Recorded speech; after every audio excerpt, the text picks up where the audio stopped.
Daily Flash presents Preview Review. Here's your host, Matt Doolittle. Matt Doolittle. Matt Doolittle. Hey now, welcome to Preview Review for the Daily Flash. I am Matt Doolittle, bringing you the best that Hollywood, theme parks, nerdy stuff have to offer. I hope everyone had a great Labor Day weekend. I know I did. We just kind of hang around. We had nasty storms here in Orlando. And I'll get to the film we got to watch. But if you work for somebody who said, we labor on Labor Day, quit that job. That is not a good job, and that is not a good person. Alrighty, moving on. So this weekend we got to watch The Deliverance, a film everyone has been talking about on Netflix. And of course, when you think about it, you think about the Burt Reynolds film that has to do with some stuff going on in the woods and pigs, making people squeal like pigs. But no, that is not this one. This one is actually lightly based on a true story about a family moves into a house, obviously. And of course, there's a hole to demons and the kids get possessed and it turns into a thing.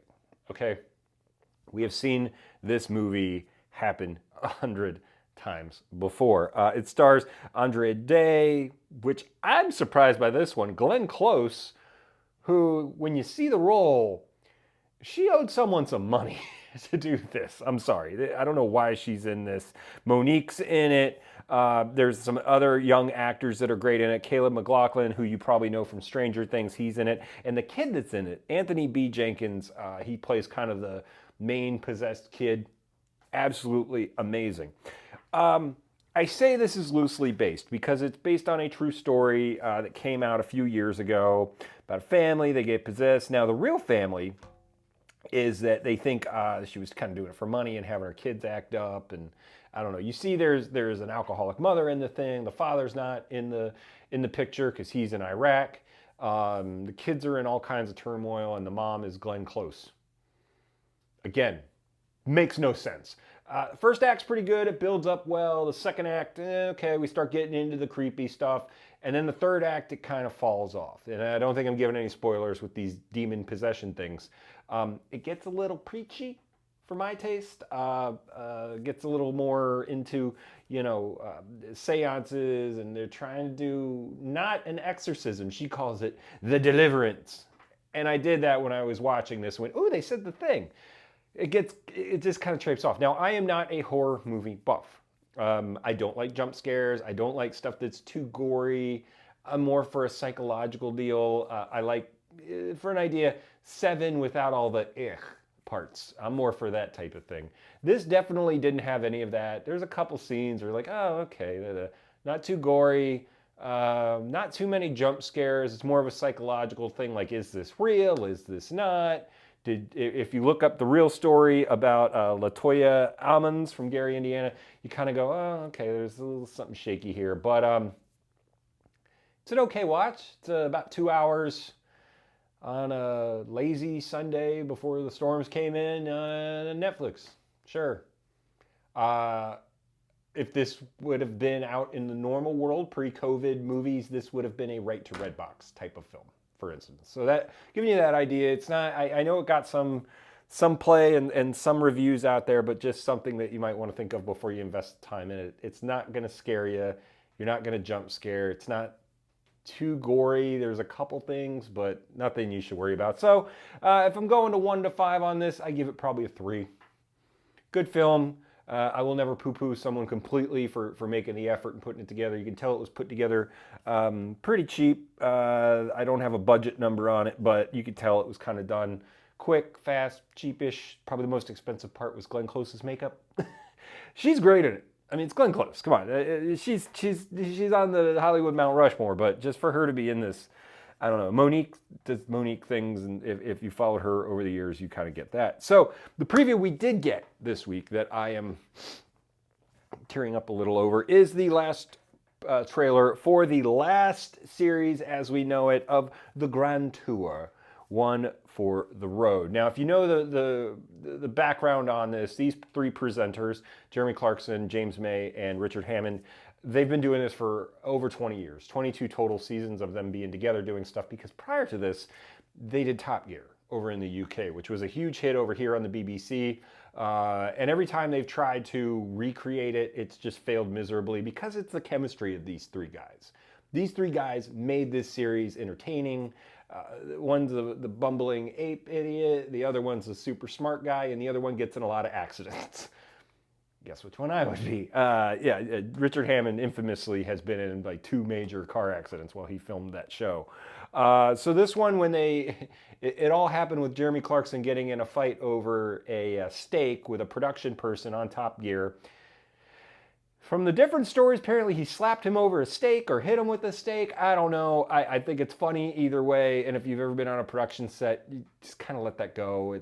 It's hard 18, 20-hour days. It's hot. Give the guy his steak and leave him alone. And if he gives you some crap, let it happen. But anyway, so they left. They've been with Amazon for the last few years, and they've done these grand tours where, if you were a fan of the old Top Gears, one of the biggest things they did every year was at the end of the year, they did this big excursion, or expedition rather, where they would go to Vietnam, or they'd come over to America, which is a hilarious one if you get a chance to see that. They go from, they start in Miami and all hell breaks loose. If you're from this part of the country, you understand why. British guys in Miami, not so good for them. But anyway, a great series. I'm sad to see it coming to an end, and this one is going to be on September 13th. They're going to release it. I will be watching it. These guys are getting up there, you know. Clarkson's 64. Now, he has another show, Clarkson's Farm, which is pretty funny. But again, it's not the same. James May, 61, and Richard Hammond is 54. So the guys are kind of getting up there, and these things take a lot of toll. They take a lot of time. Granted, it looks like they shoot it quick with minimal staff, but I guarantee you it's on a huge production. So sad to see it coming to an end. I'm glad they get to wrap it up the way they want to, though. I'm excited. I will probably be in man tears. So that is going to do it for Preview Review today. A big week, though. Big week. To all you people out there. Yes, you people. Beetlejuice comes out this week. I am going Thursday night. We got some pre-screening tickets. They're not really doing any previews for it. I don't think they needed to. It's kind of like with Deadpool and Wolverine. It is what it is. The people that are going to go see it are going to go see it. I'm stoked for it. I've tried to avoid all the featurettes, extra stuff. All the talk shows are back this week, so I'm sure Michael Keaton and Jenna Ortega and anybody and everybody, and maybe Tim Burton.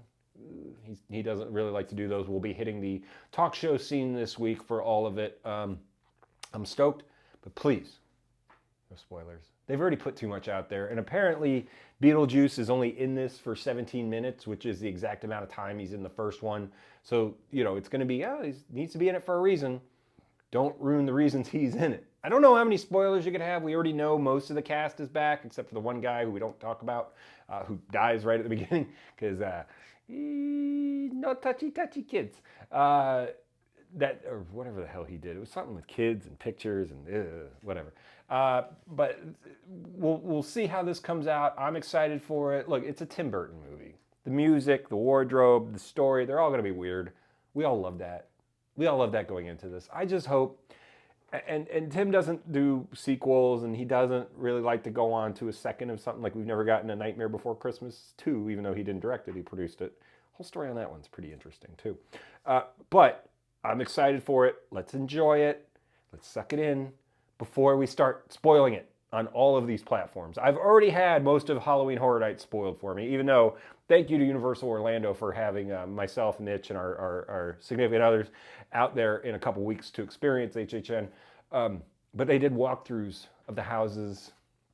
They've already talked about all the food. They've shown everything. It's like, oh, okay. I'm still going to go, but I was hoping to see stuff for the first time on my own. But I digress. That's the market we're in right now. So anyway, let me know what you think. Thank you to those of you out there who have been hitting me up in the comments. I appreciate it. I will hit you back when I can. And hey, everybody, new season of Daily Flash starts next week. We got some big surprises coming up. We've got a whole new look coming up. Preview review may be a part of it.